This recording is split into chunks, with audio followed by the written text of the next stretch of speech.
देखो, पहले तो मैं बधाई दूं कि धन्यवाद दूं भारत सरकार को।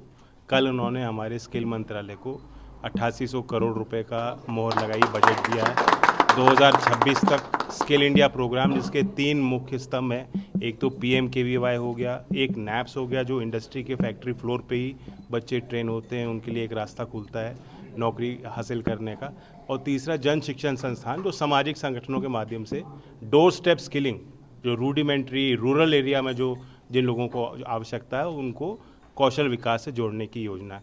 तो तीनों योजना पे 8800 करोड़ और 2 करोड़ 24 लाख लोग 2026 तक इस योजना के लाभार्थी होंगे। दिल्ली में परिणाम वही हुआ जो हम लोग सोच रहे थे। कभी कभी चुनाव में हम जायज़ा नहीं ले पाते, जनता कुछ और सोचे बैठी होती है और हम लोग मीटिंग करके सोचते हैं कि जीत गए, लेकिन इस बार ये हुआ कि जो माहौल दिख रहा था वो वोट में तब्दील हुआ। मैं बधाई देता हूँ, ऐतिहासिक जीत है भारतीय जनता पार्टी को और NDA को भी ताकत मिली। दिल्ली वाली दिल वालों की। अरविंद केजरीवाल और मनीष सिसोदिया दोनों चुनाव हारे हैं, तो कितनी बड़ी चुनौती थी और क्या इतनी एक नेगेटिविटी आ गई थी जब आम आदमी पार्टी इमर्ज करी थी नेशनल फ्रेमवर्क में, फैब्रिक में, पॉलिटिकल सिस्टम में। लोगों को लग रहा था कुछ नया होने वाला है, और उसी टाइम अरब स्प्रिंग हुआ था, तो बहुत सारे इंटरनेशनल कमेंटेटर्स मिलते थे, कहते थे कि एक ऐसा मूवमेंट है, पीपल लेड मूवमेंट है, डेमोक्रेसी बदलने वाली है, ईमानदारी की बात करते हैं।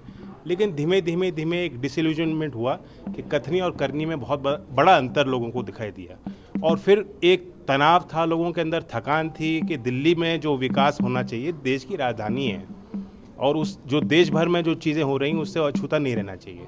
तो आखिरकार ऐतिहासिक मैंडेट दिया है और अब दिल्ली, जैसा कहते हैं कि दिल्ली की सरकार और देश की सरकार अब ताल मिला के काम करेंगे। सर, श्रेय किसको जाता है इसको?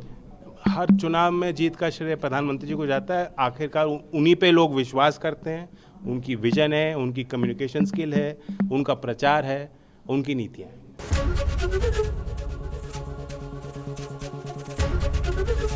ABP गंगा, खबर आपकी, जुबान आपकी।